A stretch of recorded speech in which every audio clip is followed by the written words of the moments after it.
Hello students, देखिए बहुत सारे स्टूडेंट्स हैं जिन्होंने स्टैंडर्ड मैथमेटिक्स ऑप्ट कर लिया था, लेकिन उनसे नहीं हो पा रहा। अब आप अपना जो स्टैंडर्ड या बेसिक है उसमें कुछ भी चेंज नहीं करा सकते, सीबीएसई अलाउ नहीं करेगा। अब आपको पेपर स्टैंडर्ड में ही देना पड़ेगा। The least thing that you can do कि आप कुछ चुने हुए चैप्टर्स कर लो, जिससे कि आपके 30 या 40 मार्क्स आउट ऑफ 80 आ जाएं, प्लस इंटरनल मिलेंगे आपके पास, फिर भी 50 एक मार्क्स हो जाएंगे, तो आपका काम हो जाएगा। तो maths whether it is standard या बेसिक, देखिए बेसिक वालों को तो आगे मैथ्स पढ़ना ही नहीं है। खैर, तो आप पहला चैप्टर कीजिए,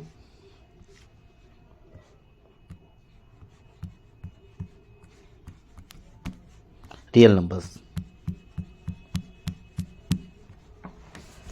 रियल नंबर्स कीजिए।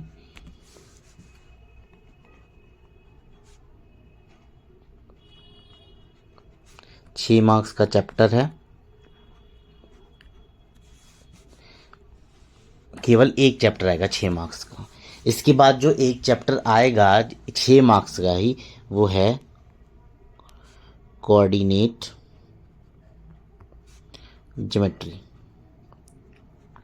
ये भी 6 मार्क्स का ही चैप्टर है, आप इसको कीजिए। स्टैटिस्टिक्स एंड प्रोबेबिलिटी, बिल्कुल फॉर्मूला बेस्ड चैप्टर्स हैं, 11 मार्क्स के आएंगे, 11 मार्क्स। 3 बता चुका हूँ अभी तक, रियल नंबर्स हैं, कोऑर्डिनेट ज्योमेट्री है और स्टैटिस्टिक्स एंड प्रोबेबिलिटी है 11 मार्क्स की।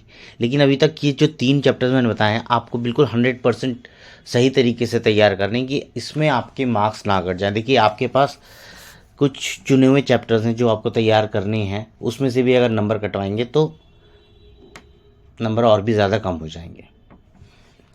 चौथा चैप्टर आप जो कर सकते हो, that can be polynomials and linear equations। देखिए वैसे सीबीएसई ने एलजेब्रा के अंदर 20 मार्क्स दिए हैं और एलजेब्रा में आते हैं polynomials, linear equation, quadratic equation और अर्थमेटिक प्रोग्रेशन। तो अगर आप अर्थमेटिक प्रोग्रेशन और क्वाड्रेटिक इक्वेशन को छोड़ भी दें, पॉलिनोमियल्स और लीनियर इक्वेशन, तो कम से कम आपको 5 या 6 मार्क्स के क्वेश्चन तो उसमें मिल ही जाएंगे। But that this is only a probability. बाकी जो दिख बताए हैं वो फिक्स्ड मार्क्स हैं जो सीबीएसई ने दिए हुए हैं। तो इसके भी आप 6 मार्क्स लगा लीजिए, 6 मार्क्स। मेंसुरेशन, जिसमें कि आपका सरफेस एरिया एंड वॉल्यूम आएगा, और दूसरा आएगा एरिया रिलेटेड टू सर्कल, जिसमें area of the sector and area of arc निकालना है। ये मेरे ख्याल से 10 मार्क्स के चैप्टर्स आते हैं दोनों।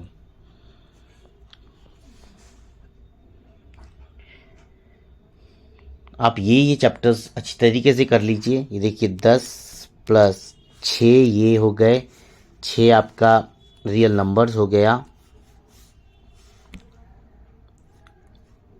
और 6 ही आपका कोऑर्डिनेट हो गया, तो ये हो गया 18। तो 10 + 18 + 11, ये हो गया आपका 30, 28, 11, 29, 18, 11, 29 एंड 10, 39 मार्क्स। बाकी आप जो एक्स्ट्रा करना चाहें वो कर सकते हैं, बट ये 39 मार्क्स उनके लिए हैं जिन्हें पूरे सिलेबस को अटेम्प्ट करने में दिक्कत आ रही है। आप ये मेन टॉपिक कर सकते हैं बिल्कुल अच्छी तरीके से, इसमें कोई क्वेश्चन गलत ना करें। Okay, thank you for watching, all the best.